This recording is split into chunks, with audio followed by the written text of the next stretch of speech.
prazer. Eu quero agradecer aqui essa maravilhosa que está aqui do meu lado, professora Renata. Eu sou a professora Melissa, estou como diretora da regional da APP em Araçatuba e sou coordenadora também dos cursos de Publicidade, Propaganda e Jornalismo da Unitoledo, em Araçatuba, e a gente andou 510 quilômetros para prestigiar esse grande evento. Minha palavra vai ser bem curta, né? Mas é mais em agradecimento à Renata, ao Silvio, que estão aqui, e a todos vocês que estão prestigiando essa linda palestra da Ana Cotá. Ela é Head e Estratégia na Soco e fundadora da Hybrid Collab. Seja bem-vinda. A Rê vai ler sua mini-bio. Então, vamos lá. Depois de uma certa idade, gente, a gente precisa de óculos.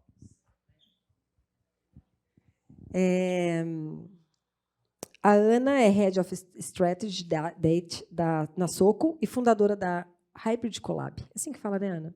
Consultoria focada em acelerar mudanças em pessoas e negócios. Ativista em causas raciais, de gênero, LGBT e ageístas, coliderou o estudo que denuncia o assédio sexual e moral vivido principalmente por grupos menorizados nas agências. Em mais de 35 anos de carreira, atuou em 3 eleições presidenciais e foi EVP e CSO em agências como Léo Burnet, Isobar, África e Pereira O'Dell. Sua atuação tem sido reconhecida pelo Cannes Festival, F Award e Woman to Watch. Além de tudo isso, ela sempre, todas as vezes que pega o microfone, provoca na gente uma reflexão extremamente complexa e profunda. E, muitas vezes, quando ela fala, existem pessoas que se emocionam muito. Porque ela é extremamente profunda, eu diria, se eu pudesse definir a Ana. Ela não navega no raso. E tudo que ela se propõe a fazer, ela é realmente consistente e assertiva. Tem total a minha admiração e ela sabe disso. Ana, por favor.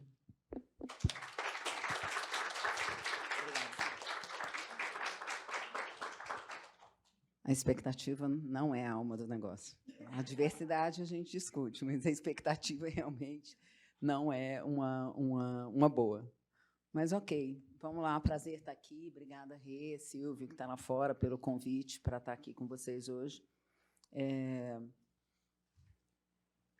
A gente vai conversar um pouco, na verdade, no título da palestra é uma pergunta, né? Diversidade é a alma do negócio, que momento que a gente está a respeito dessa discussão.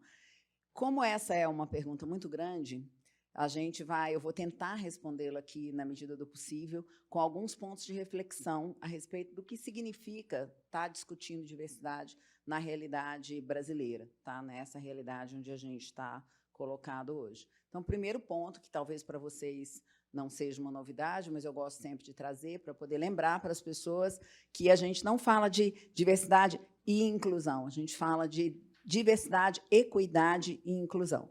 Porque hoje, na verdade, muita gente não está nem usando a palavra diversidade. Tem uma coisa muito curiosa nesse mundo nosso do marketing, que eu já, para quem ainda não experimentou, para quem ainda é muito jovem e está chegando agora, que no nosso mercado tem um péssimo hábito de utilizar as palavras à sua exaustão sem necessariamente colocar o significado delas em prática. Então, a gente esgota muito as palavras. Diversidade é uma palavra que ela ficou um pouco esgotada num determinado sentido e ela ficou muito confundida com o conceito de identitarismo, que é uma coisa diferente de busca de política de identidade. Quando você fala em política de identidade, a gente está falando da busca de uma visão coletiva. Então, você está olhando para a pluralidade e buscando a equidade numa lógica coletiva. E, quando você está fazendo isso, você também está desenvolvendo as políticas necessárias para que as decisões tomadas não voltem atrás. Porque a gente está falando de decisões políticas, a gente não está falando só, por exemplo, da quantidade de pessoas que representa cada segmento que está dentro de uma corporação.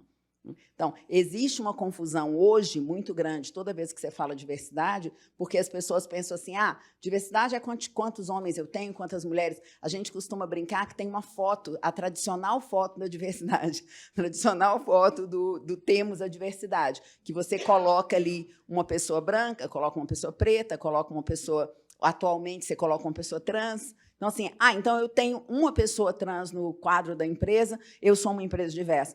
Não. Porque, quando a gente discute diversidade e equidade, você está discutindo cultura e você está discutindo políticas públicas. Você precisa estar discutindo políticas de diversidade. Então, todas as vezes que a gente pensa que a gente estiver trabalhando com uma empresa, por exemplo, que eu estiver trabalhando com uma empresa que nós que estamos na ponta da comunicação, tá? Lembrando um ponto muito importante, tudo é comunicação, tá, gente? Assim, quando a gente está na ponta da comunicação, nós não estamos na ponta da publicidade. Publicidade é um lugar onde a gente se situa quando a gente olha para esse macro. A ponta da comunicação, ela vai da forma da voz do presidente, a forma que a empresa desenvolve todos os pontos de contato através dos quais ela entrega algum tipo de mensagem, seja internamente ou seja para o público externo. Então, comunicação interna, obviamente, é comunicação, como todo o comportamento de redes sociais é comunicação, publicidade é comunicação e voz do presidente é comunicação. Relatório anual é comunicação, porque muitas vezes todo mundo fica muito afim de fazer o comercial de 30 segundos, mas não está exatamente preocupado com o que está na voz do presidente da empresa, o que está dentro do compliance da empresa. Compliance define comunicação. A ação e existe um compromisso entre comunicação e verdade. Aí eu vou fazer um ponto para vocês, que é um ponto que não foi feito a vida inteira. Imagem e percepção sempre foi o lugar onde, de certa forma, a publicidade viveu. Até hoje. Eu gosto de dizer que até ontem, mas, na verdade, ainda permanecemos nesse mesmo lugar. Então, imagem e percepção, durante muito tempo, foram construídos independente da verdade. Então, era muito comum você ter clientes que tinham problemas relacionados à imagem. Isso, nos anos 90, era extremamente comum, onde eles tinham problemas relacionados à imagem e percepção e contratavam uma agência de publicidade para, através de uma campanha que teria uma mensagem encantadora, uma mensagem diferenciada e teria um volume razoável de investimento em mídia, por exemplo, que ia permitir ter alcance e frequência, para resolver um problema de imagem sem resolver a verdade daquele problema. Ou seja, eu continuo agindo de um jeito que não é positivo, mas eu mudo a minha percepção. Essa é uma função da publicidade que é legítima. Ela é legítima sob uma determinada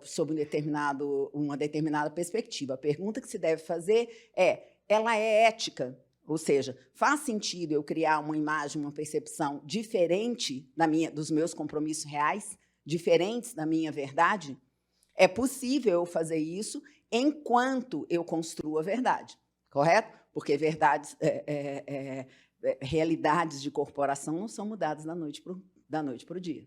Então, é possível eu fazer isso enquanto eu resolvo, ou seja, eu falo a respeito de diversidade enquanto eu resolvo a diversidade. Mas eu falar sobre diversidade e não estar fazendo nada a respeito disso não deveria ser considerado legítimo. Então, hoje, quando na Soco, por exemplo, quando nós somos procurados para fazer campanhas que discutem, a gente usa um gráfico. Eu nem trouxe o gráfico, eu devia ter trazido. A gente usa um gráfico para poder definir para ajudar o cliente a definir em que lugares ele está. Porque ele pode estar em vários lugares. Ele pode estar dormindo, ele pode estar acordando para um nível de consciência que para ele é importante, ele pode já estar desenvolvendo ações de compliance, ações afirmativas, enfim, dos mais diferentes tipos, isso para falar de diversidade. E ele pode estar já num lugar onde a crença dele mudou o modelo de negócio. Patagônia. A Patagônia, o fim, é a única empresa que nós temos no fim da curva. Assim. Por quê? Porque a Patagônia ela desenhou o modelo de negócio dela baseado em uma crença, que fez com que ela, por exemplo, tomasse decisões como não virar uma empresa global. Se vocês não sabem, a Patagônia é uma empresa americana de roupa, de vestuário, que foi fundada por um apaixonado por caminhadas outdoor, por esportes outdoors e ativista pela questão ambiental. E a Patagônia não é uma empresa que existe no mundo inteiro, porque ele chegou à conclusão que, se ela estivesse no mundo inteiro, ela não poderia cumprir aquilo que ele definiu como modelo de negócio na relação com seus fornecedores. Então, ela é uma empresa que só existe nos Estados Unidos, ela é uma empresa local. E agora nem é mais, né? Agora é uma fundação. Ele acabou de transformar a empresa numa fundação. Então, esse lugar de eu acabei de acordar para o valor das questões, e não tem nada de negativo na frase eu acabei de acordar, tá, gente? Nós acabamos individualmente de acordar para muitas coisas. Então, está tudo certo. Então, eu acabei de ganhar consciência que eu posso alterar, eu posso trabalhar com questões que estão relacionadas a algum ponto na pauta social. E o outro eu já entendi isso há algum tempo e isso hoje já define o meu modelo de negócio. Daqui até lá, tem várias coisas. Tem as empresas que já entenderam e hoje isso está aplicado em compliance. Tem as empresas que só fazem campanha no mês da questão negra ou no mês da questão LGBTQIA+. Eu devo tratar essas empresas de uma forma diferente? Depende do que eu estiver querendo dizer com isso. Se for tratar uma bem e outra mal, não. Eu devo tratar todas elas bem e entender qual é o ponto de maturidade de cada corporação e das pessoas que estão dentro dessa corporação, para que eu possa, de fato, fazer com que a transformação aconteça. Nós somos comunicadores. Como comunicadores, conseguir fazer com que o outro caminhe de um lugar até outro é o que nós fazemos todos os dias, correto? Comunicação influencia comportamento e influencia cultura. Não é diferente nas nossas relações comerciais com os nossos clientes. Muitas vezes, os nossos clientes não estão no mesmo nível de maturidade um e outro e não estão no mesmo nível de maturidade nosso, da própria empresa. Cabe a nós desenvolver formas de comunicação com ele que faça com que ele caminhe com a gente ou que a gente possa ser capaz de ajudá-lo a acelerar processos que ele não conseguiria, talvez, se nós não estivéssemos com ele. As relações não são assim? Alguém recusa alguém que te ajude a chegar mais longe? Quem recusa? Quem fecha a porta para alguém que te ajude a chegar mais longe? Ninguém, né? Então, se isso não está acontecendo, se alguém está recusando, ele não me ouve, ele recusa tudo que eu digo, volta e repensa a forma que você aborda. O tipo de coisa que você está colocando na mesa. Então, quando a gente trabalha com DEI, a gente está trabalhando com diversidade, que é colocar fazer com que o maior conjunto possível de pluralidades e todas as suas interseções estejam na mesa. Essa conversa aqui é uma conversa sem limite. Vocês concordam, né? É uma conversa absolutamente sem limite. Tem todos os tipos de interseção possíveis. Tem homens e mulheres, tem mulheres pretas gordas, tem mulheres pretas pobres, tem mulheres pretas gordas e pobres, tem mulheres pretas trans, tem mulheres... Isso não tem fim quando você pensa do ponto de vista da interseccionalidade. Por que eu tenho que considerar isso e por que isso é importante hoje? Porque nós vivemos num mundo complexo. Problemas complexos não vão ser resolvidos com leituras lineares e homogêneas. Nós precisamos de uma variedade de pessoas na mesa e variedade de perspectivas na mesa que nos deem condição de ter uma discussão mais profunda e de fazer com que as soluções apresentadas sejam soluções capazes de resolver os problemas. Mas isso torna a vida um pouco mais complicada, né, Ana? Muito mais complicada. Por que mais complicada? Porque você vai ter que aprender de novo um modo de trabalhar. Porque não adianta ter diversidade na mesa se eu não permito que as pessoas falem. Não adianta diversidade na mesa se eu não permito que as pessoas participem dos processos de tomada de decisão. Isso quer dizer que as empresas têm que rever modelos verticais e repensar modelos verticais para que eles sejam modelos de trabalho mais colaborativos. Cooperação e cooperação não são a mesma coisa. Antes de eu ter modelos colaborativos, eu preciso ter um modelo cooperativo, que quer dizer o quê? Pessoas diferentes trabalhando a partir de um objetivo comum. Se esse objetivo comum não está visível, eu não consigo exatamente fazer com que as pessoas colaborem. Outra coisa, eu preciso ter confiança. Toda a lógica montada nas corporações, até esse momento específico ainda, ela, na maior parte das corporações, é baseada num modelo lá de trás, que depois vocês podem conhecer um pouco mais, que é um modelo mecanicista e competitivo. O que quer dizer isso? Mecanicista quer dizer o modelo fordiano, que é aquele modelo que divide tudo em partes para que você chegue num resultado final melhor e mais rápido. Essa ideia de divisão em partes cria as corporações onde a gente trabalha hoje, que são departamentalizadas, correto? Nesse modelo, quando ele se soma a uma ideia competitiva que vem lá do exército, que vem lá de uma ideia bélica, da ideia do negócio, onde o outro é alguém a ser vencido, essa visão da competição é que não é boa, tá, gente? Que o outro é o inimigo.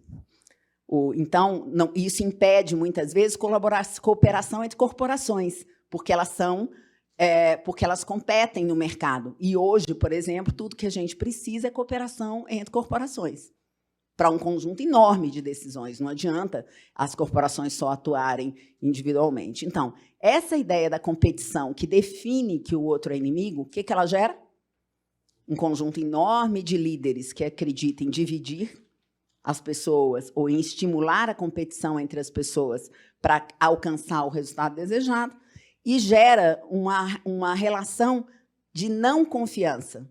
Onde não existe confiança, não existe cooperação e não existe colaboração. Cooperação e colaboração definem um comportamento de contratação, por exemplo, que não existia antes, que é o quê?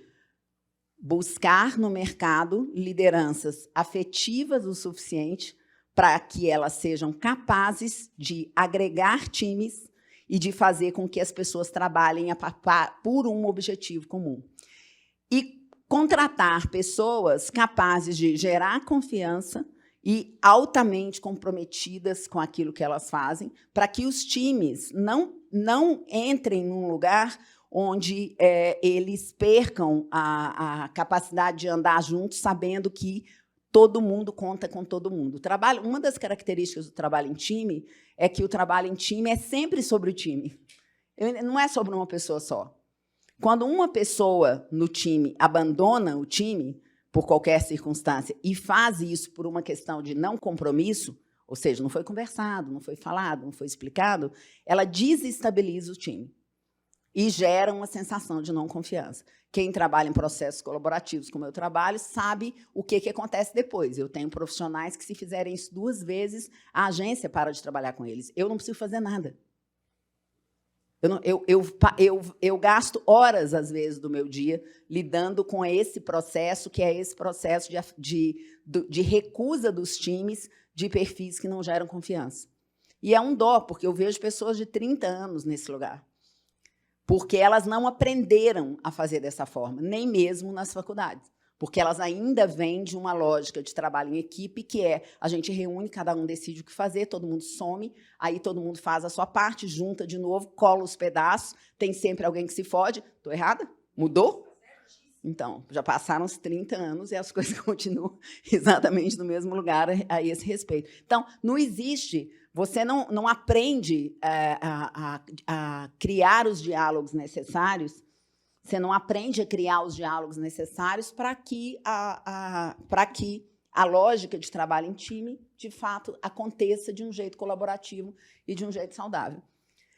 Esses são aprendizados novos e são perfis novos. É incrível isso, né? Mas colaboração é um aprendizado novo.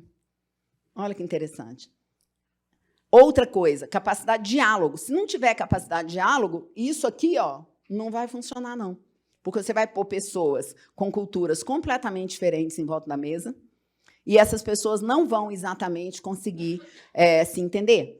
A gente tem uma ótima metáfora disso, que é a Torre de Babel, né? Para fazer com que pessoas que têm culturas diferentes, origens diferentes, percepções diferentes, consigam trabalhar juntas, você precisa de uma coisa muito simples, chamada diálogo. Só que diálogo não é sobre falar, mas a gente aprendeu o que era. Não, eu falo muito bem, eu sei dialogar, eu falo tudo o que eu penso. Isso não é dialogar. Dialogar é escutar antes de falar. Dialogar é sobre escuta. Então, isso pede um novo aprendizado, que não necessariamente nós temos. E, muitas vezes, você coloca pessoas que são uma mulher, 10 homens. Né? Uma pessoa trans, 10 pessoas heteronormativas. Assim, quando você trabalha com essa ideia, o que você faz é colocar essa pessoa num lugar que é aparentemente de inclusão, mas onde ela se sente em um não lugar. Como faço para resolver isso? Então, para que tudo isso é possível resolver? Por que eu estou contando essa história longa? Para dizer que diversidade é muito mais do que discutir quantas pessoas de cada característica estão dentro de uma corporação. Ela é também sobre você discutir como você prepara a organização para fazer com que da diversidade surja o melhor resultado. Para fazer com que os não lugares não existam, para fazer com que o diálogo se estabeleça. Como é que a gente faz isso acontecer? Equidade, que é oportunidades iguais, e inclusão, que é de verdade as pessoas terem a sua participação fazendo diferença dentro de uma corporação. Tem um desenho, eu gosto muito desse desenho, porque ele explica de um jeito muito fácil a diferença entre inequidade e equidade, e de igualdade e justiça. Bom, não sei se vocês já tinham visto esse desenho alguma vez, mas eu gosto muito dele, porque ele mostra... Eu não sei onde aperta para colocar. Acho que é aqui. Eu acho muito bonito, muito incrível, porque mostra de um jeito muito simples como não é só sobre deixar duas pessoas diferentes terem acesso à árvore, à maçã. É permitir entender qual é a diferença que se estabelece entre elas, ou seja, uma é mais alta, outra é mais baixa, aqui no nosso desenho, e entregar escadas diferentes. Entregar escadas diferentes para as pessoas. Se eu não entender que eu preciso entregar escadas diferentes para as pessoas, eu vou achar que eu estou fazendo algo que é inclusivo, porque, afinal de contas, as duas pessoas diferentes estão lá, mas, na verdade, eu não vou estar dando condições às pessoas para que elas exerçam aquilo que elas estão predispostas, que elas estão colocadas ali para fazer. Então, eu gosto muito de me usar como exemplo nessa proposta. Quando eu falo disso, eu falei disso lá no prêmio da PP recentemente, que eu fui criada para me sentir igual. Eu aprendi a vida inteira que eu tinha que me sentir igual ao outro. Fui criada assim, para ser igual. E, durante muito tempo, eu achei que eu era igual. Mas muito tempo mesmo, não foi pouco tempo, não. Durante a minha vida inteira, eu achei que era igual. Eu demorei uma vida inteira para perceber que a pessoa que estava na minha frente, muitas vezes, era uma pessoa que nasceu numa família com muito mais dinheiro, que nasceu branca, que estudou em um dos Santas, ou no Dante, que estudou na FGV ou na ISPM, que depois começou a viajar, estuda inglês desde que nasceu, e começou a viajar na adolescência com os pais, isso quando não era ainda bebê, na adolescência com os pais. Então, assim, a minha fluência em inglês não ia ser igual a dessa pessoa. A minha velocidade de conhecer determinadas... Por exemplo, eu me lembro, quando eu cheguei em São Paulo e eu fui trabalhar na Léo Burnet, eu ouvia as pessoas falando inglês o tempo inteiro, eu estou falando de quase 30 anos, 26 anos atrás. Eu ouvia as pessoas falando inglês o tempo inteiro, eu me lembro do tal do insight. Insight era a palavra da moda, há 26 anos atrás. Tem que achar o insight. Eu lembro que eu ficava olhando, e aí eu não falava nada, porque não é para falar nada, eu não achava que eu não podia falar nada. E aí eu saía dali e começava a ligar para pessoas que eu respeitava. Eu lembro que tinha o Olsen era dono de uma empresa de pesquisa, eu marquei um café com ele. Eu falei, pelo amor de Deus, o que é insight? Porque assim, eu não conseguia... Eu era uma das diretoras da Léo Burnet. Assim, então, mas eu vinha de uma realidade que não usava aquela quantidade de palavra em inglês. Então, eu demorei muito tempo a perceber que nós éramos diferentes. Não é para que a gente só olhe para as nossas diferenças. Muito pelo contrário, nós temos várias coisas que nos tornam iguais. E é importante olhar para as coisas que nos tornam iguais, mas é importante entender o que nos torna diferente, para que a gente seja capaz de buscar, e no nosso lugar, para que a gente seja capaz de oferecer para as pessoas as ferramentas, os repertórios que elas precisam para poder chegar junto com as outras pessoas que são diferentes delas. Porque, senão, o que você vai estar pedindo dessa pessoa? Que ela trabalhe 20 horas mais do que a outra? Que ela ocupe o tempo dela inteiro tentando recuperar aquilo que ela não teve? Não é isso? Então, ela vai fazer muito mais cursos, ela vai ter muitos mais para tentar alcançar a pessoa que está na frente dela, e você vai ter um nível de tensão nessa relação que vai gerar toxicidade. Então, para que isso são das coisas mais simples, sabe, gente? Tem essa discussão do não lugar, por exemplo, que é aquele lugar onde parece que você está ali e que você está ocupando um espaço, mas a hora que todo mundo sai para almoçar, você não é convidado por ninguém para almoçar. E você está sozinho. Isso gera não lugar. Quer ver uma coisa muito simples? O dia que marca happy hour numa empresa. Na Soco, a gente pede que as pessoas contem, né, o tempo inteiro. A gente tem pesquisa toda semana. E a gente pede que as pessoas contem as questões. Surgem questões como os happy hours são marcados em lugares que são caros demais. O happy hour não pode ser marcado num lugar que é caro demais, se você é uma empresa que está investindo em diversidade, se você está investindo em pluralidade. Você tem que olhar para a realidade do seu time. Outra coisa, muitos de nós aprendeu que não é para se envolver emocionalmente com as pessoas com as quais trabalha. Então, você não necessariamente quer saber onde o cara mora. Se ele é casado ou solteiro, se ele tem filhos, como funciona a relação, se ele cuida da mãe, se ele cuida dos tios, se ele pega metade do salário e ajuda na faculdade do irmão. Isso, normalmente, as pessoas aprenderam a não se interessar por esse tipo de discussão. Quando você não se interessa pela pessoa, quando você não se interessa pela pessoa, porque você não vai conseguir agir individualmente. Não é verdade, gente. A gente age individualmente o tempo inteiro. Eu não vou mudar a realidade dessa pessoa, mas eu vou conseguir, de fato, entender qual é a realidade dela para que eu possa pensar como é que eu lido para que os não lugares não existam. Eu posso marcar um happy hour no bairro que essa pessoa mora, ao invés de marcar no bairro da empresa. A gente não vive combinando esse tipo de coisa, vamos encontrar, eu posso pegar um time inteiro e ajudar esse time a conhecer os lugares onde as várias pessoas do time vivem, que muitas vezes, quantas pessoas a gente conhece, ou não sei vocês, mas eu, durante muito tempo, hoje não é mais assim, mas durante muito tempo que eu morei em São Paulo, nos meus, pelo menos, primeiros 15 anos, eu não saía, era Jardins, Itaim, Vila Madalena, Pinheiros, Brooklyn, acabou. Vila Nova Conceição. São Paulo. Não, né? Não, né? Sim. Então, essa ideia... E aí eu posso dizer que eu, de verdade, estou investindo na construção de equidade se eu não entendo a diferença? Eu preciso entender a diferença, para que, de alguma forma, eu consiga construir essa empresa capaz, de fato, de cumprir aquilo que ela se propõe. Então, igualdade e justiça. É dentro do mesmo perfil. Então, igualdade é oportunidades aparentemente iguais, e inequidade é acesso desigual a oportunidades, equidade é oportunidades personalizadas de acordo com especificidades de cada um, e justiça é consertar o sistema para que viabilize o acesso igual às oportunidades. Então, toda empresa que luta por diversidade, equidade e inclusão, ela vai também se preocupar com as políticas de identidade, diversidade e inclusão. Nós temos mais mulheres. Ok. Então, vamos discutir como é que é a questão do pagamento entre mulheres e homens? Vamos discutir a licença paternidade? Ah, a lei brasileira diz, eu cumpro a lei. Eu cumpro a lei é uma resposta que eu adoro. Eu cumpro a lei.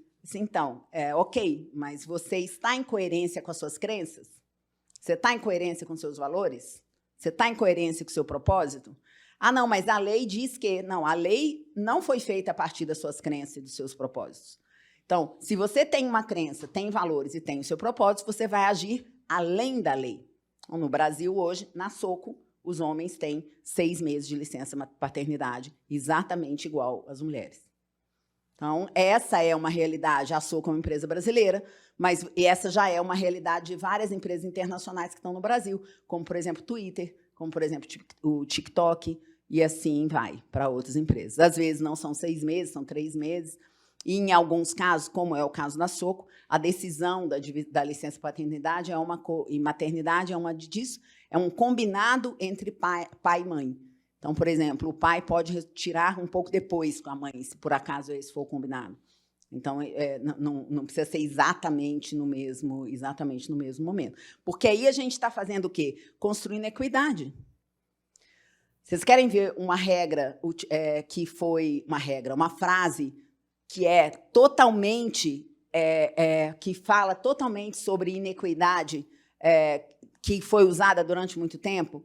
Ah, não, eu não gosto de contratar mulheres e mulheres ganham menos porque elas têm filho. Então, como é que quando uma empresa, de fato, está investindo em equidade? Mulheres têm filho. Ponto. Isso é um fato. Mulheres têm filhos quer dizer o quê? Eu defino a diferença. O que tem em comum? Homens e mulheres querem construir uma família. Isso temos em comum. Mulheres têm filhos. Se mulheres têm filho, elas têm uma configuração hormonal, de corpo, de tempo, completamente diferente dos homens. Como é que eu posso ter todas as políticas iguais? Como é que eu posso ter uma lógica de avaliação de desempenho igual? Eu venho da época onde nós tínhamos que fazer todo o possível para sermos iguais. Então, o que a gente fazia? A gente trabalhava 10 vezes mais que um homem para ser considerado igual a ele. Eu fui uma das mulheres que chegou num lugar na carreira onde eu ganhava um dos maiores salários naquilo que eu fazia. Eram 4 pessoas, as 3 outras eram homens. E eu era uma mulher sem filho, que trabalhava 24 horas por dia. Não, isso é legal? Não. Ah, deu certo, adoro ouvir isso, porque às vezes as pessoas viram e falam, você critica muito a meritocracia, mas deu certo para você. Então, eu sou filha da meritocracia. Dessa ideia equivocada de que é possível crescer a partir do mérito de uma forma igual. Não é possível. A busca por mérito é legítima. A ideia da meritocracia, não. Porque a meritocracia coloca todos nós submetidos a uma mesma régua, sem respeitar as diferenças. Está muito bom isso aqui. Sem respeitar as diferenças. Então, nesse caso, isso não é positivo.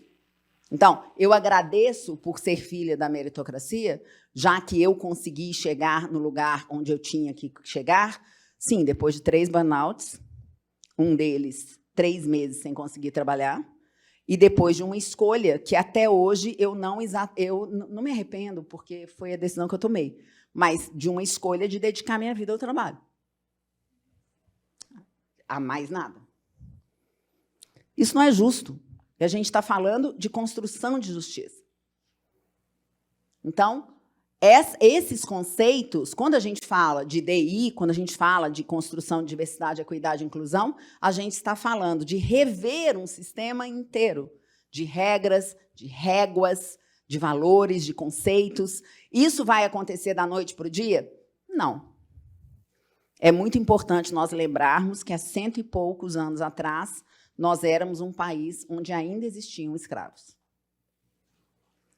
Então, é muito importante que a gente se lembre que a gente tem urgência, que a gente se lembre que a gente tem urgência, porque a gente, de verdade, tem urgência, mas é muito importante que a gente se lembre sobre que em que piso a gente vai construir essa urgência, porque senão a gente vai sair pelo mundo derrubando tudo quanto é parede.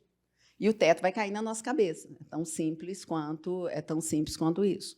Então, acabei não passando os slides, e faltam só 10 minutos, mas o que eu ia dizer para vocês é que a gente está vivendo num momento do mundo, especificamente agora, onde um conjunto de coisas está facilitando um conjunto de discussões. Então, esse é o Larry Fink, que é CEO do BlackRock. O Larry Fink não é um exemplo de... nem de diversidade, nem de várias outras coisas. Mas o Larry Fink é um dos homens mais poderosos do mundo. O BlackRock é um dos fundos de investimento mais importantes do mundo. E o Larry Fink foi o cara que pegou um conceito que vocês devem estar ouvindo falar muito dele, chamado ESG, que é um conceito que está em discussão há mais ou menos uns 50 anos, de forma efetiva, como ESG nos últimos 10 anos, apesar de ter chegado no Brasil há pouco tempo. Mas ele pegou essa ideia, que é a ideia de que as empresas não estão a serviço apenas da construção de valor para o acionista. Essa frase que eu acabei de falar, na prática, significa o quê? Quando uma empresa existe para construir valor para o acionista, ponto. Quando a frase é só essa frase está nos livros de marketing e de administração de empresa, até hoje, em muitos lugares. Quando isso é uma verdade, o que isso é na prática?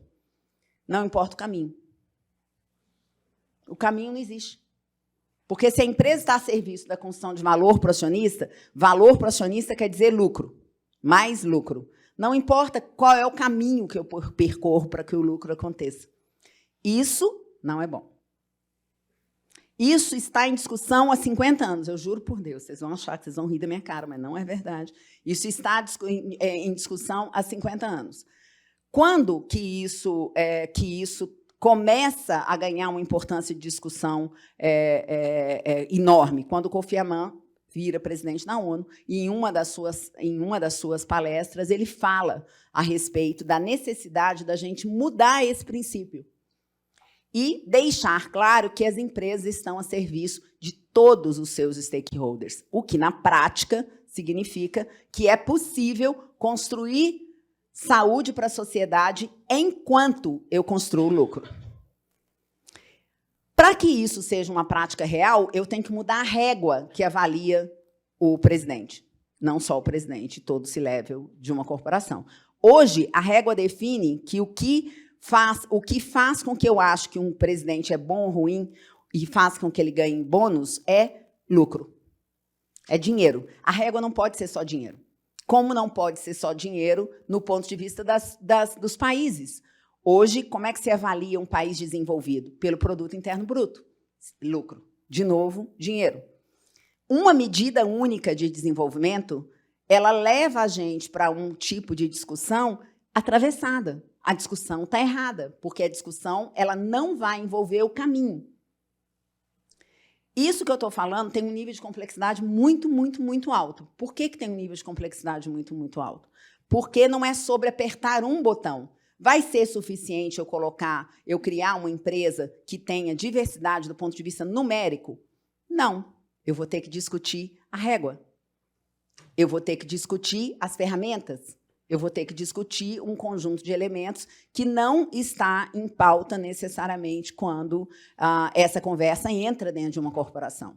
Portanto, discussões, eu não vou passar a apresentação toda, sou péssima nisso, mas o que é importante vocês terem em mente de uma forma clara? Eu vou lá num slide que está lá na frente para mostrar para vocês. Esse é meu avô, gente, só para vocês saberem. Eu ia contar uma historinha para vocês sobre ele. Vou lá para frente mostrar uma coisa para vocês, que é o seguinte. Primeiro, por que é diversidade, equidade e inclusão é fundamental para uma corporação? Por que é, sim, a alma dos negócios? E como fazer isso? Primeiro, porque é um imperativo moral. Ter acesso ao mercado de trabalho e oportunidades equitativas para todas as pessoas é uma questão de justiça social e direitos humanos. Segundo, porque é um imperativo legal. A Organização Internacional de Trabalho colocou em prática uma série de convenções para eliminar a discriminação em todos os aspectos do trabalho, ratificado pela maioria dos países. No Brasil, nesse momento específico, você tem uma nova legislação sobre assédio. Não sei se vocês já tomaram conhecimento dela. Então, é um imperativo legal. E é um imperativo econômico. Diversidade, equidade e inclusão são hoje considerados diferenciais competitivos de negócio. Vou contar uma coisa para vocês, depois vocês podem procurar saber um pouco mais sobre esse assunto. Da mesma maneira que ainda prevalece em muitas corporações a ideia de que as corporações existem para estar a serviço da geração de lucro para os acionistas, não importa qual é o caminho, durante muito tempo, e ainda existem lugares, pessoas que acreditam que a geração de desigualdade é um efeito colateral natural e que a desigualdade é positiva para os negócios. Isso ainda é uma crença. Portanto, vocês não vão conseguir discutir, vocês que estão estudando agora e se interessam por esse assunto, entendam que a forma de discutir esse assunto é com conhecimento. Conhecimento a respeito de economia, conhecimento a respeito de sociedade. Você precisa entender por que é difícil, por que não acontece, por que nunca aconteceu antes, o que impede de acontecer, onde estão as barreiras estruturais, o que é sistêmico, para que, a partir desse entendimento mais complexo sobre a realidade, você ajude o seu cliente a apertar os botões certos para que a gente consiga se movimentar. Isso pode gerar algum tipo de conflito? Sim. Isso é um problema? Não. Conflitos são fricções, correto? A gente só anda porque o pé se fricciona com o solo. Conflito gera movimento. Conflito é positivo. O que não é positivo? Confronto. Então, aprender a lidar com esses conflitos pede conhecimento. Portanto, querem entrar nessa discussão a respeito de diversidade, equidade e inclusão? Estudem. E não é só estudem diversidade e inclusão. Estudem cultura. Estudem as pessoas. Estudem sociologia. Estudem economia. Estudem. E a gente vai se encontrando pelo caminho. Muito obrigada, gente.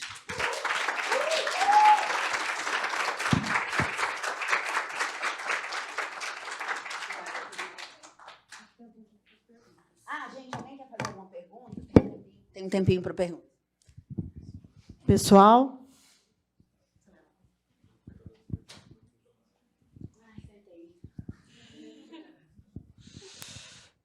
Bom dia. Primeiro, Ana, muito obrigado. Um excelente conhecimento aqui transmitido. Eu sou já formado, eu sou profissional, eu sou head de produto na 99 Jobs. A gente fez o processo de seleção da Magalu só com negros para trainee. A gente vem buscando cada vez mais ferramentas para poder medir no processo de recrutamento e seleção o quanto de viés estão sendo empregados no entrevista, na avaliação dos candidatos, para reduzir esse paralelo muito distante, né? Você adota algum sistema para avaliar o ecossistema de uma empresa e mensurar o quão dos atributos da diversidade estão aplicados lá dentro?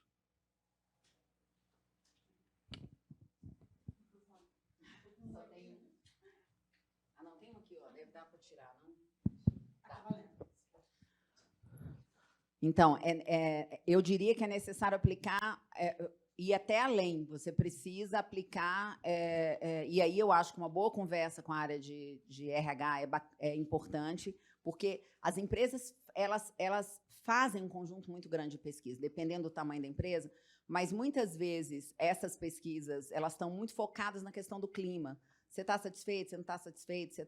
Você indica para outra pessoa. E elas não colocam dentro dessas, por exemplo, a compreensão sobre a maturidade. É importante entender a maturidade, não só dos altos executivos, dos diretores, etc., das empresas. Maturidade em que sentido? O quanto a pessoa considera um determinado assunto e até que ponto ela se sente, de que forma, não é nem até que ponto, de que forma ela se sente preparada para lidar com aquele assunto. Por que é importante entender esse nível de maturidade? Porque uma hora vou te dar uma situação que aconteceu de fato. Lembrando que as coisas precisam estar em compliance, né? e, às vezes, até para entrar em compliance também é importante, que você entenda com o que você está lidando. Uma empresa multinacional no Brasil, um alto executivo tomou a decisão de fazer a transição, já numa posição, transição de gênero, dentro da corporação. E era um alto executivo. Procurou o RH para dizer, olha, RH, estou aqui porque eu vou fazer a transição de gênero dentro da corporação. Ponto 1, o RH não estava preparado para essa conversa. E se a pessoa de RH for uma pessoa que acredita, por exemplo, que esse é um desvio de caráter? E se a pessoa acreditar que isso é um desvio de Deus? Sei lá, ou um desvio de alguma natureza, porque tem pessoas que acreditam em muitas coisas. Então, eu preciso respeitar esse lugar de observação. Eu não posso desrespeitar essa pessoa. Eu preciso entender que essa pessoa tem um ponto de vista. Nessa empresa, esse assunto estava em compliance. Portanto, seguiu-se o compliance. O compliance dizia que tinha que pagar psicólogo para ela, que tinha que colocar... tinha um monte de coisa no compliance, que tinha que pagar, que tinha que fazer reuniões, grupos de reuniões dentro da empresa a respeito da questão de gênero, que tinha que ensinar um monte de coisa. Então, segue-se o compliance. Mas seguir o compliance sem entender quem são as pessoas que eu estou colocando para seguir o compliance é muito complicado. Então, sim, você tem que, quando você começa a atuar como uma empresa a respeito de qualquer assunto, não só diversidade e inclusão, poderia ser uma questão ambiental, qualquer assunto, sim, você tem que mapear dentro da empresa tudo aquilo que está acontecendo, que é relacionado a essa discussão, e construir um mapa de interseções entre os vários assuntos. Ter pessoas trans, ou ter pessoas que vão fazer a transição, ou ter mais mulheres, ou o que for, tem consequências do ponto de vista cultural, tem consequências do ponto de vista econômico, tem consequências do ponto de vista de compliance, tem consequências do ponto de vista de banheiro, tem consequência do ponto de vista de várias coisas. E tem consequência na vida das pessoas, porque você tem dentro de uma corporação pessoas conservadoras, você tem dentro de uma corporação pessoas que podem ter um tipo de crença que acha que aquilo é ruim, que aquilo não é positivo. Como trabalhar essas pessoas? Deixando que elas comecem a ser maltratadas por outras pessoas. Você não pode deixar que, dentro da corporação, uma decisão de inclusão gere uma consequência de exclusão dentro da corporação depois. Então, e muitas vezes você precisa usar a pesquisa também para entender esses diferentes níveis de maturidade, para você saber com o que é que você está lutando. Mais alguma pergunta? Eu respondi?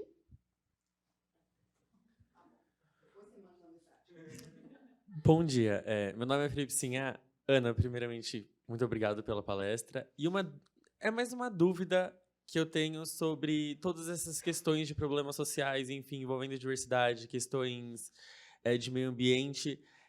As empresas, elas sempre atrelam essas questões para tentar resolver de alguma forma a lucratividade. Uhum. Então, hoje, por exemplo, a empresa ela falar que ela é uma empresa diversa, ela atrai lucro. A sociedade ela sempre está em discussão sobre essas exclusões e tudo mais. E quando você fala que uma empresa ela é ecologicamente correta, ela é diversa, as pessoas têm uma atenção maior para aquela empresa. Elas olham e falam assim, nossa, vou consumir desta empresa porque ela é isso. E eu acho que isso não resolve o problema de fato. Eu acho que ele acaba trazendo mais problemas. E eu queria ver se essa minha visão está certa ou errada, se você pode acrescentar mais alguma coisa. Então, eu vou construir um raciocínio básico com você, tá? Não existem empresas sem lucro. Sim, é muito importante a gente entender a diferença entre aquilo que é a economia e aquilo que é o governo. Por que é importante a gente entender essa diferença? E entender por que os dois têm que ser fortes, e não um mais forte do que o outro. Eu não sou uma pessoa que acredita em Estado mínimo, só para deixar bastante claro. Porque os governos regem a economia, precisam reger a economia. Por que eles precisam reger a economia? Porque as corporações vão sempre estar a serviço de lucro. Esse é o lugar delas. Elas não podem fazer isso a qualquer preço. Isso é outra coisa. Elas não podem fazer isso gerando desigualdade. Desigualdade tem que ser um fator para que você considere, você desenvolver uma estratégia que gera impacto negativo e gera desigualdade, isso não pode ser valorizado pelo mercado. Até hoje foi. Isso continua sendo. Isso não pode ser valorizado pelo mercado. Isso não pode...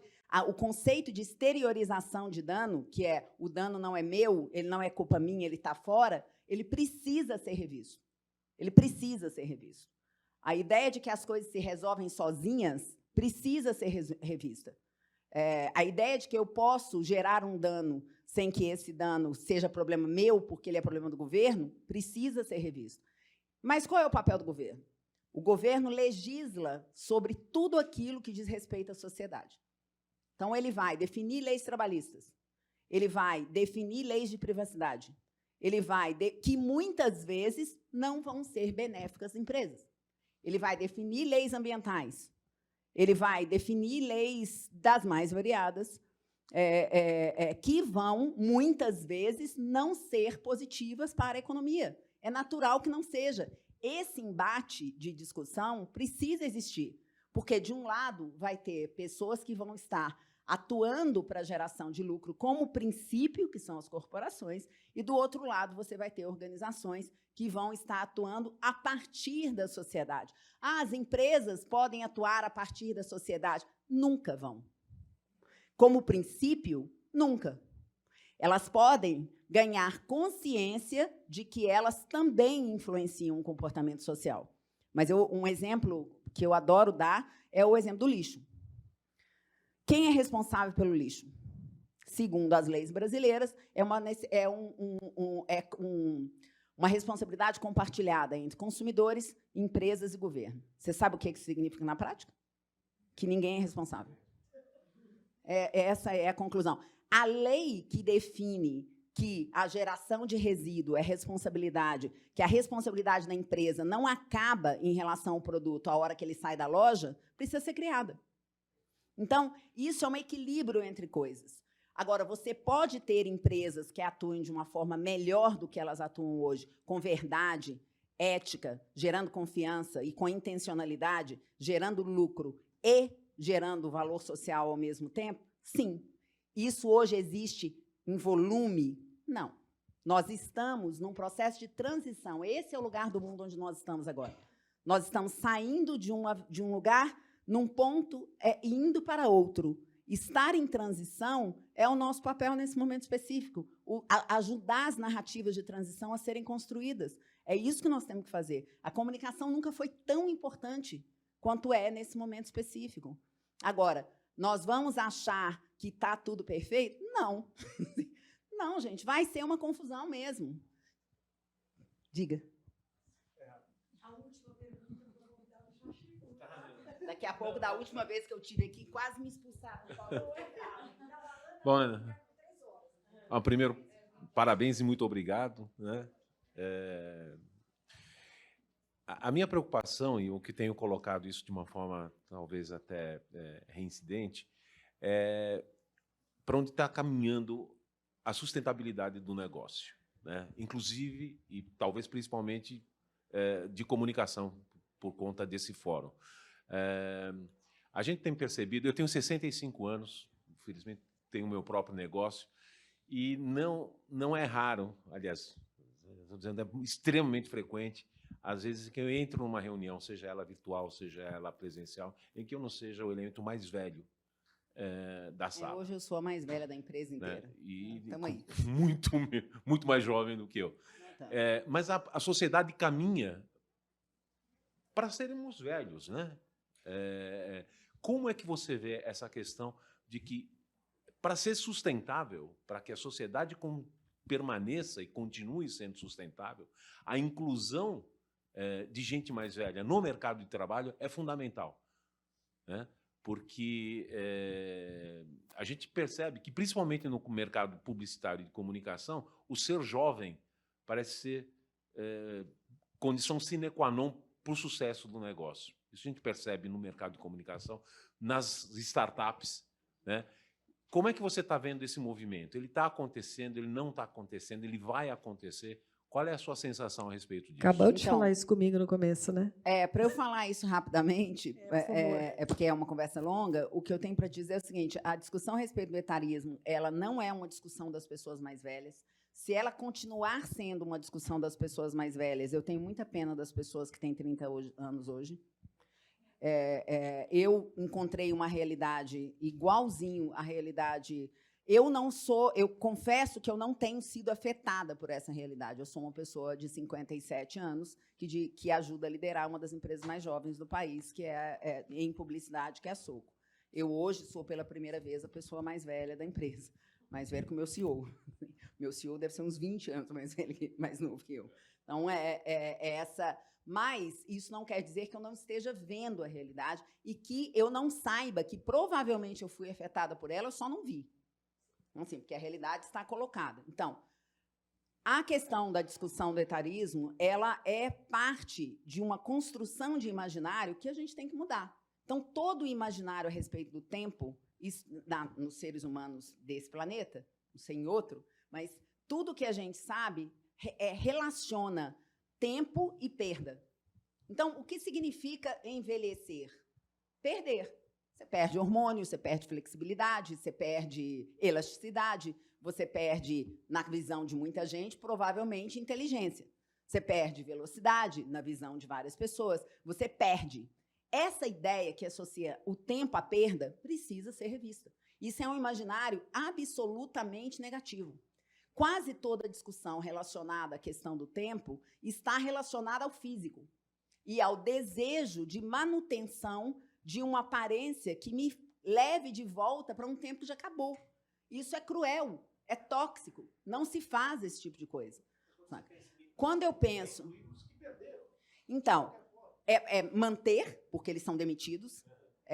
Conheço vários lugares que, inclusive, tomaram a decisão consciente, que me envergonha, tá? Porque eu conheço lugares, academias, que tomaram decisões conscientes de demitir pessoas com mais de 50 anos.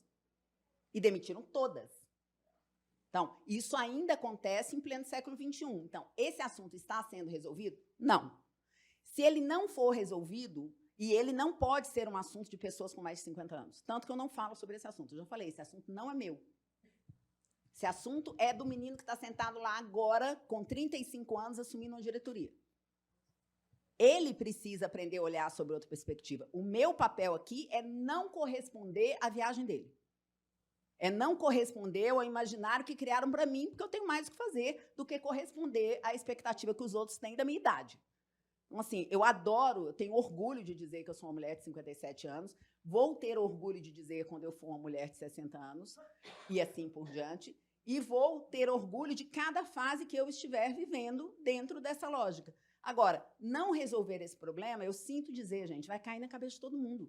Porque a previsão do IBGE para o Brasil é uma população de 60% de pessoas com mais de 60 anos em 2050. Então, assim, essa é uma questão que precisa se transformar em ponto de discussão de gestão. Agora, o que acontece no mundo de hoje? Não, no mundo de hoje é ótimo. O que está acontecendo nesse momento agora? A gente ainda continua achando que a gente pode resolver um problema de cada vez, né? A gente tem que resolver vários problemas ao mesmo tempo, apertando vários botões ao mesmo tempo. E agora, por exemplo, eu tenho que apertar o botão de saída. Desliga, que essa mulher é um fenômeno. Ana, meu amor, preciso que você dê uma entrevista lá fora, tá? Muito obrigada. Quem quiser conversar com a Ana, lá fora vocês falam com ela, tá? Que tem o palestrante já começou. Matt, você leva ela, por favor? Ela vai te levar? Vamos lá, gente?